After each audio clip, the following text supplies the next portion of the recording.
Beautiful robe so white, beautiful land of light. Ready? Sing. Beautiful robe so white, beautiful land of light, beautiful home so bright, where there shall come no night. Beautiful crown I wear, shining bright o'er there, yonder in mansions fair, gather us there. Beautiful rose, beautiful land,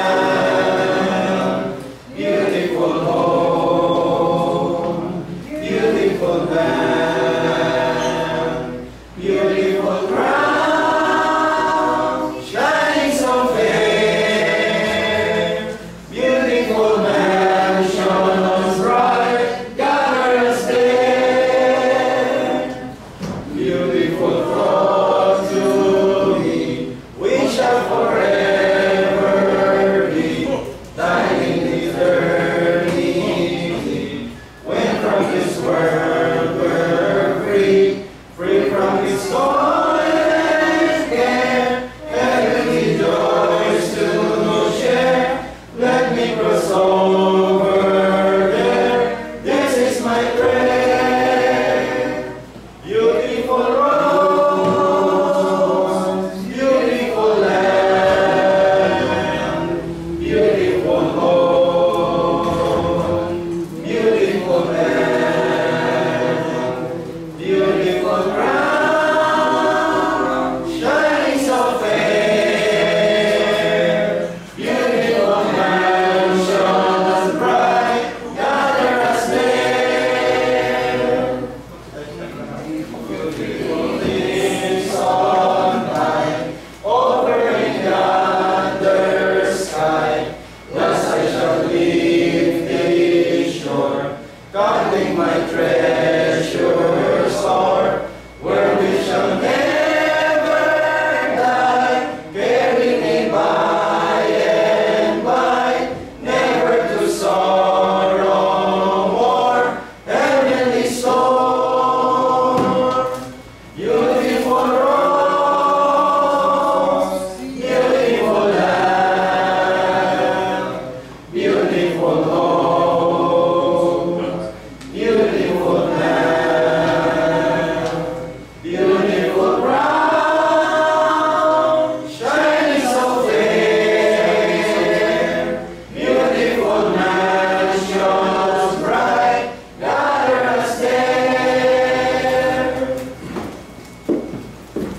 Tayo po nga ang dahil sinubod, ikit ang ating mga mata para sa isang programa.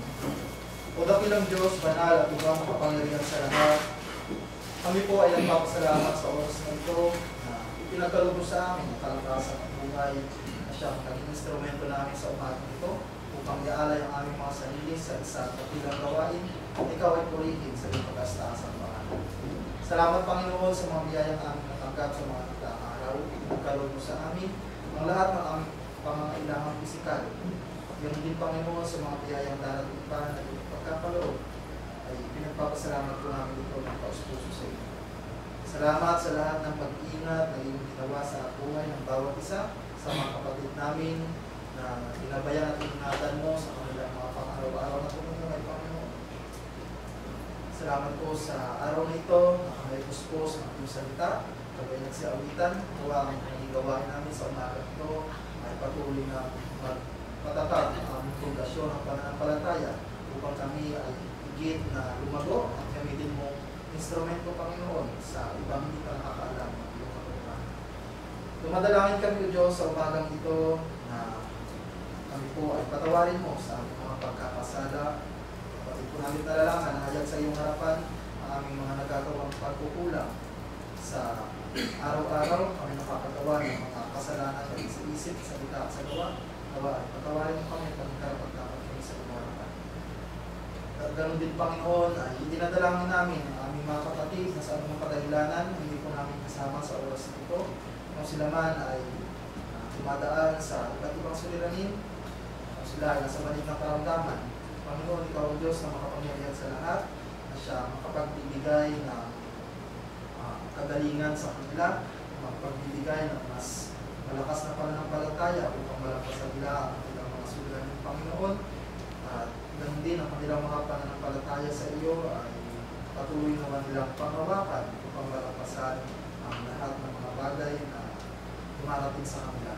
Dinadalangin din po namin ang lubos sa iyo, Panginoon, sa oras na ito. Ang mga kapatid namin na sa iba't ibang mga lugar na dumadaan ngayon sa kuna, dulot ng bagyo, Panginoon, magbabayan at kabayan mo sila. Nawa ay ilayin mo sila sa mga ulo ng pangalit o kapahamakan man, maging ang kanilang mga pamilya, at malampasan nawa ng bawat isa sa amin ang mga ganitong klase ng trahedya, Panginoon.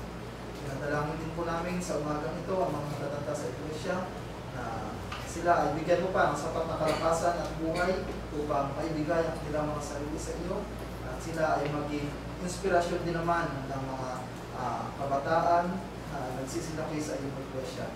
Salamat po sa mga ngaral na patuloy mong ginagamit upang iyong salita ay dumaloy ng mainam sa mundo ito at magkaroon ng kabutihan, Panginoon, ang puso ng bawat isa at ang pag-ibig na pinakadakila sa lahat ng Diyos.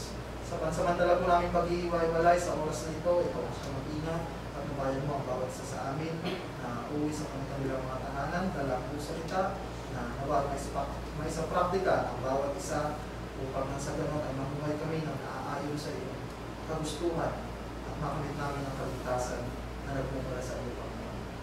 Ang lahat po ng mga bagay nito ay aming pinadalangin, pinagpapasalamat sa iyo sa po ng mga bagay na hindi na masakit ng aming mga labi. Sa tanging pangalan ng Jesus na aming Panginoon at Tagapagligtas. Amen.